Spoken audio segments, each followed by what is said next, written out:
بقول لك انا فاتح ماشي وانت ساكت. حط حط ايدك في بقه. خد يا شهاب. السنه السوداء. نعم ازيك يا شهاب؟ الحمد لله. وحشتني. الله يكرمك. فينك من زمان يا دكتور شهاب؟ انا موجود اهو، انت اللي فين؟ قول والله. والله مين ده؟ ده معرفوش. ده نفادي صاحبي. وبتنكر مني؟ ده واحد صاحبي. قول والله. والله ده نفادي ابن ام نفادي اللي في الشارع التاني؟ ايوه نفادي الحلاق. ايوه قول والله. والله. انت تايه ولا ايه نفاد؟ نكر مني صاحبك يا شهاب. معلش انا اسف نسيت. انت صاحبه؟ قول والله. انت نفادي الحلاق؟ ابن ام نفادي؟ انت تايه ولا ايه؟ لا والله انا كنت جاي نحلق لناس هنا.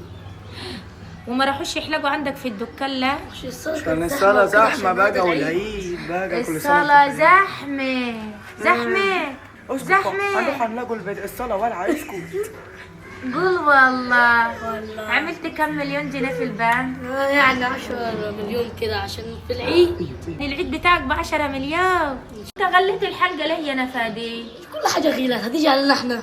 بنزين ايدك زاد. لا والله ده الناس كلها لقيتها بالزود كل حاجة قلت ايه وهتيجي علينا كمان قلت مزود. قول والله. والله. يلا عايزين ده حاجة؟ الدكان في داركوا. استنى يا استنى شهاب. اخواتي وعيال خالاتي وعيال عماتي وعمال مستنيين الحلاق. يلا يا يعني ابني. الحلاق كمان بقى سفري؟ هو أنا بقى مالي سفري. خد، انا مالي ومالك بقى.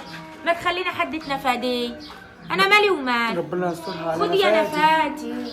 ده الدكان فاتحينه تحت الدار، يعني ما بتدفعلوش ايجار وميه ونور من الدار، يعني مش تجاري.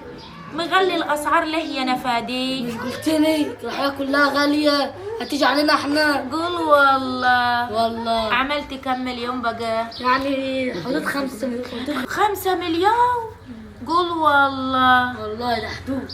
ما تشغلني حداكو يا نفادي. يعني الذهب اللي في دمك ده كله من الحلاقة؟ سيني والله سيني.